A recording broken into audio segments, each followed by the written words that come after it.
Hello there and welcome. So today we're going to make another version of sushi dip. If you haven't heard of this yet, it's making sushi in a casserole. So me, I personally love this dish because I love sushi and it's easy to make at home. So let's do this!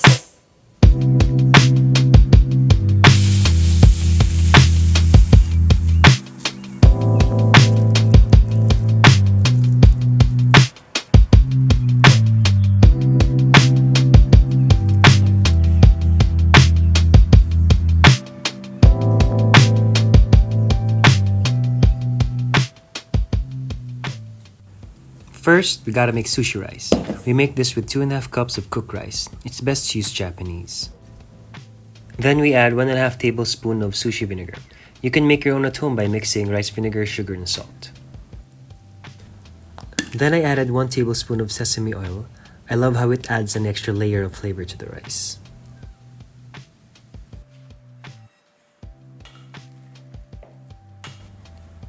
We mix until you get that even coating. When we are done mixing, we transfer our very own sushi rice in the casserole pan.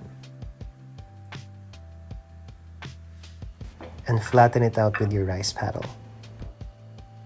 So this would serve as a base for our baked sushi. Then we add our Furikake. Yeah, that's how you pronounce it. It's a Japanese rice seasoning mix. I use nori flavor. So let's get that out of the way and move on to the teriyaki sauce. You can buy a ready-made one, but why do that though? It's easy. First, we make our thickening agent with 1/4 cup warm water and 2 teaspoons of cornstarch. Mix those two together and set aside. Then you take out your saucepan and put 3 tablespoons sugar and 3 tablespoons soy sauce.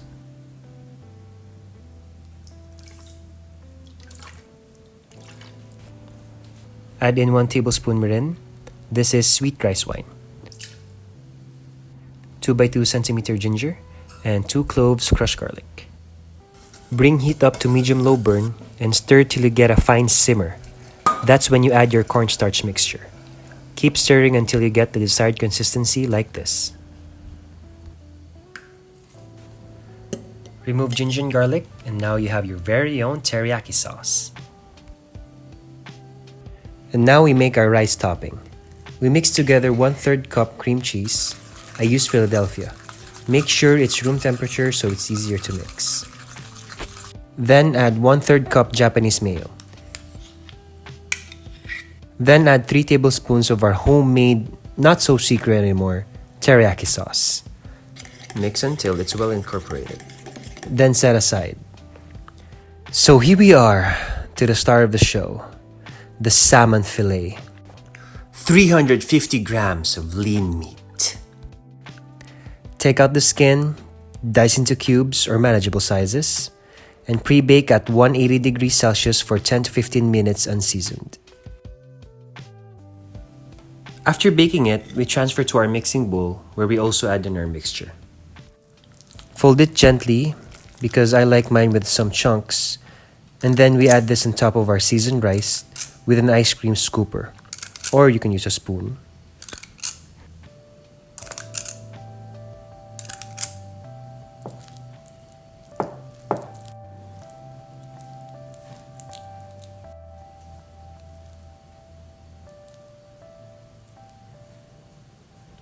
And now the fun part. So we take our teriyaki sauce and then we put it on top of our rice topping. So we can do this in any way we want. I use a squeeze bottle to bring out the artist in me. After our drawing session, we bake it at 200 degrees Celsius for 10 minutes, and we are done. But we gotta make this crunchy. We take out our pan and make roasted breadcrumbs. So set your burner to medium heat, add in a tablespoon of butter, wait for it to melt, then add in 1/2 cup of breadcrumbs. Stir frequently so it roasts evenly.